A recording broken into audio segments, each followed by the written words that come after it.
Arestado na ang suspect sa pagpukpok ng martilyo sa ulo ng isang menor de edad sa Caloocan. Ayon sa pulisya, ang suspect ay kapitbahay ng biktima ang si Daisy May Notario. Puwersahan daw na pinasok ng suspect ang bahay ng biktima nitong Lunes. Hindi pa matukoy ng pulisya ang motibo sa pagpatay. Nakuha sa suspect ang ilang ebidensya tulad ng damit na may dugo na isa sa ilalim sa forensic examination. Tinangay rin umano ng suspect ang ilang gamit sa bahay ng biktima. Sinusubukan pa naming makuha ang panig ng suspect.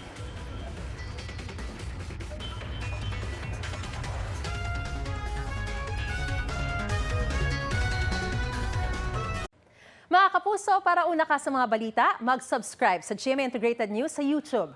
Sa mga kapuso abroad, subaybayan niyo po kami sa GMA Pinoy TV at sa www.gmanews.tv.